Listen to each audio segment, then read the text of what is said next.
Makakausap natin sa puntong ito si Bulacan Provincial Police Director Senior Superintendent Ferdinand Divina. Magandang hapon po, sir. Magandang hapon po, madam.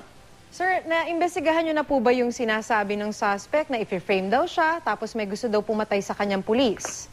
Well, kanina po, nakita na rin ng mga kasamahan ninyo sa media na kahit nasa kulungan pa siya, wild pa rin siya. Tuloy-tuloy pa rin yung galit niya. So, hindi pa po appropriate na makausap. Opo. So wala pa po, hindi niyo pa siya at this point muling nakakausap?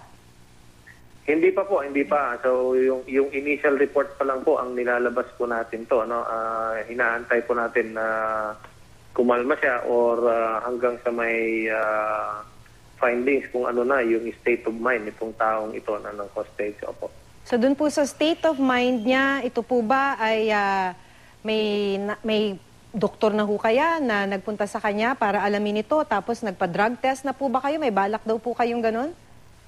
Opo, standard na po natin yon.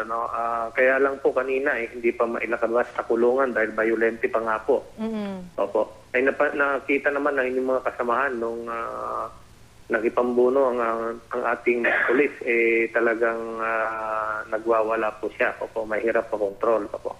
May nasaktan daw pong mga pulis. Kumusta na po sila? Pati na po yung mga na-hostage.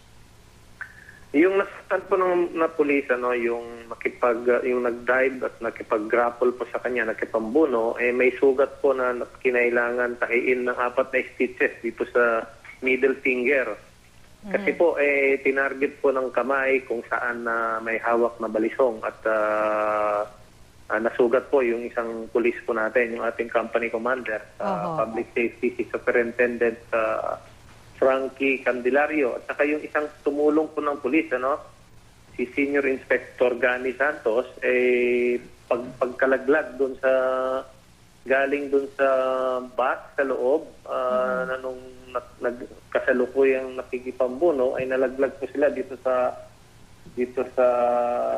simento. Meron po din po siyang bugbog na injury. Pero okay na po sila? Okay naman po. At kung naman po. Pati naman po yung mga na-hostage? Opo. Lahat po ng na-hostage, ang importante po dito ay wala pong nasugatan po. Nasaktan. Okay. Opo. Maraming salamat. Wala pong, hello?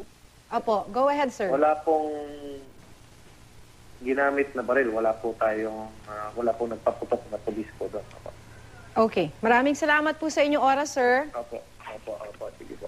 Bulacan Provincial Police Director Senior Superintendent Ferdinand Divina.